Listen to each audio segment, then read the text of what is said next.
All right, timpani time. That's what they say.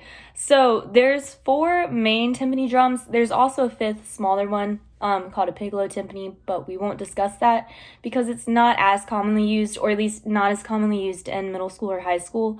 And our four main drums that we use vary in size. So it goes from a really large drum to a smaller drum. And the really large drum has a diameter of 32 inches, and then it goes down by 3 inches each. So we'll have a 32-inch diameter drum, 29-inch, 26-inch, and 23-inch being our smallest drum outside of the piccolo timpani.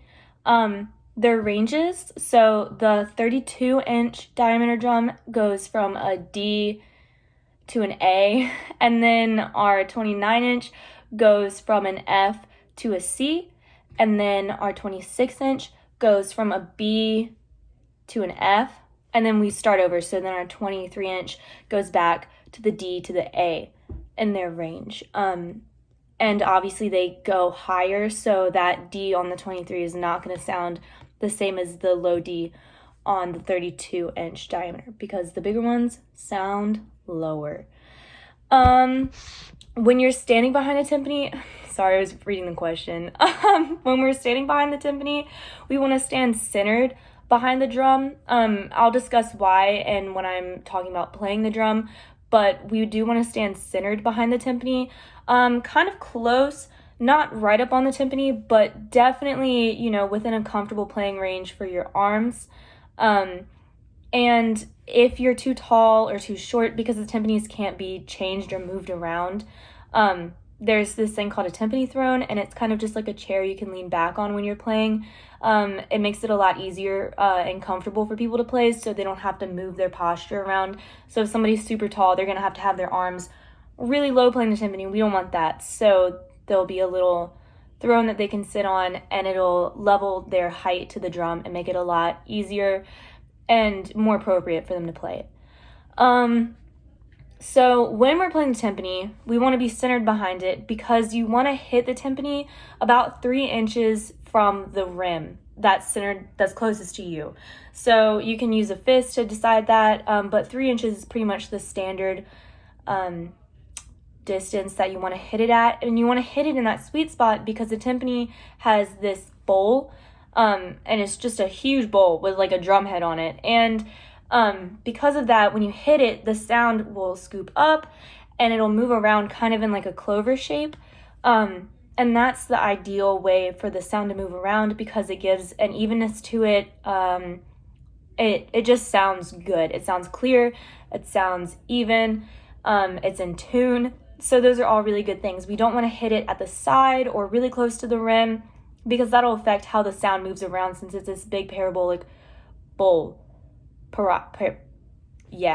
And also we don't want to hit it in the center of the drum because the sound would just shoot down and jump right back up. It's going to sound dead, kind of gross, nasty. That's not what we want. So that's why we stand centered with the timpani, closer to the timpani, so that we can hit it in that sweet spot 3 inches from the rim, in the center of the rim. So then we have timpani strokes.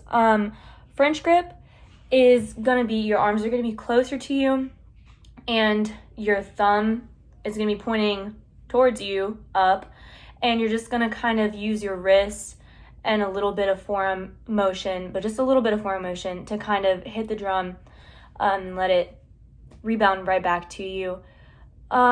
This is kind of legato-ish. It's not, I wouldn't go as far to say it's legato, but it's significantly softer than the German grip. When we use the German grip, we're pretty far out and we hit the timpani by rotating our forearms. So we're kind of like a doorknob, if you want to do it that way. And we're just hitting the drum like that.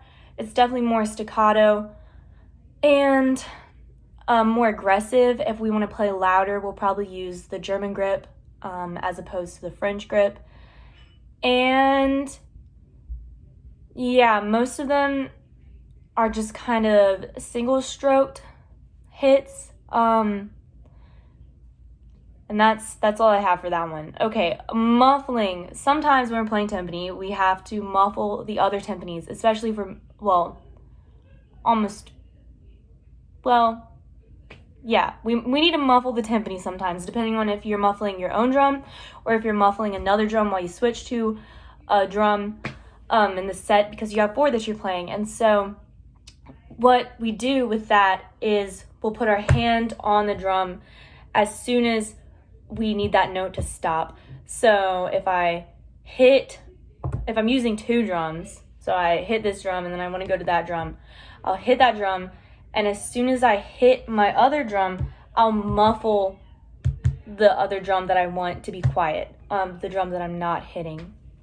Sometimes you do that with your own drum if there's some type of rest that you need to be heard, and you don't want the note to ring out super long. So what we'll do then is we just kind of switch. We like hit, muffle, hit, muffle, hit, muffle, and that is how we will do that. Basic timpani rolls. So like I said, a lot of them are single strokes. So this is a single stroke roll. Instead of hitting in the center, this is the one time we do not hit it centered on the drum, not in the center, but centered on the drum, 3 inches from the rim. You're going to want to move to the sides. And you don't move super far to the sides, but you kind of move equidistant from the center. So if I would move maybe like 5 inches or 6 inches, to the side from the center that I'm playing in, probably 5 inches. And then your other hand is going to do the same thing. And you're going to roll with single stroke rolls. And we do this because it sounds more even, especially the roll. It kind of allows the roll to be much like a sound that washes over you, as opposed to a roll that's really articulate and ends up kind of just being a fast beat, you don't know. That's why I'm explaining it to you. And,